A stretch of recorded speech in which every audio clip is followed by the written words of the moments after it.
everyone, in today's video I'm going to be talking about the pros and cons on owning royal pythons or ball pythons.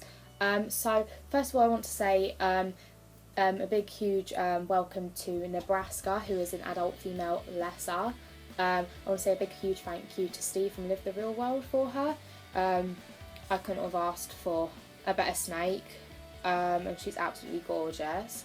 So yeah, let's get into the pros and cons. So these again are just going to be my own personal opinion. If you don't agree, we can discuss it in the comments or you can private message me, but honestly I have talked to a few people and this is what they say and what I think personally.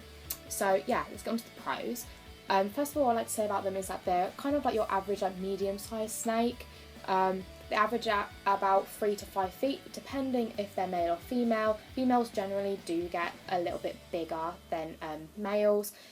Nebraska here is about 4 feet long, and she's about 1.8 kilograms, so they're quite a heavy body snake for their size. So if you don't want something that, for example, like a corn snake, that is quite thin, and you want something a little bit heavier, but you don't want to go too long, like a boa constrictor or something like that, you can go for a royal. These guys are perfect size.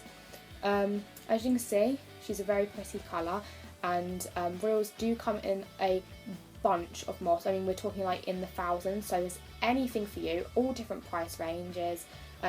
Normals can average about, you can get them at like 20, 30, 40 pounds, and even the more expensive one can be over 100, so it really depends on how much you want to spend for a snake. But again, these guys are generally quite, the animal is quite easy to find. A lot of people do breed them, but you can look on selling sites, see if you can find one that does need a home first.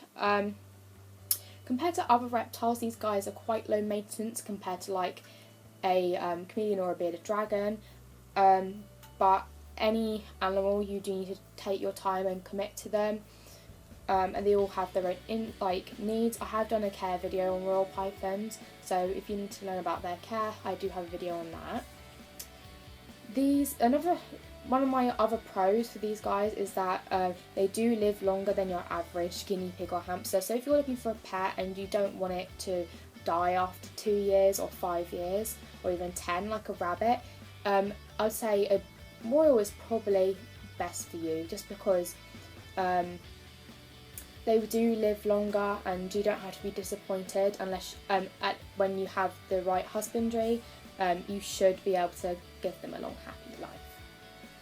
Now on to cons. So I'd say the first con for most people would be that these guys do have to eat rodents. That is either frozen food or at the last resort, it should never be their main staple unless it's necessary, is live food.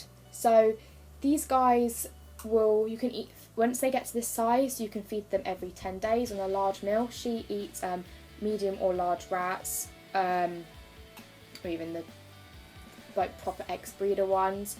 You can feed baby ones once a week. So again, they aren't, if you bulk buy your frozen food like I do, you can save a lot of money. Because of the amount of snakes I have, I do need to bulk buy anyway, but if you bulk buy, you can save a lot of money, and again, these guys you only have to feed once a week.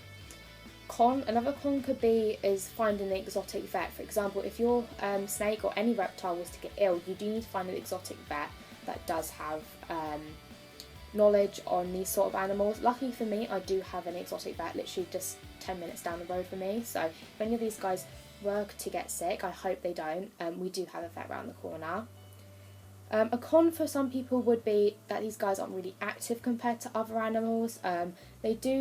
Nebraska's not showing a good example of it, but these guys generally in their vivarium or rub, they aren't really the most, I won't say energetic, but like mobile, if that makes sense, of animals.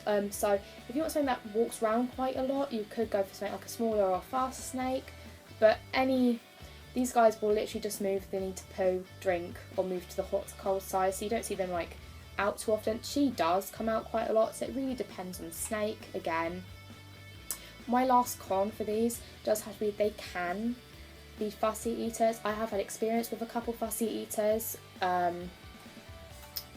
but Males generally get to do it and females do it during breeding season, which is completely normal, and they should go back to food on their own. If they don't, you need to check about your husbandry and what needs to be changed.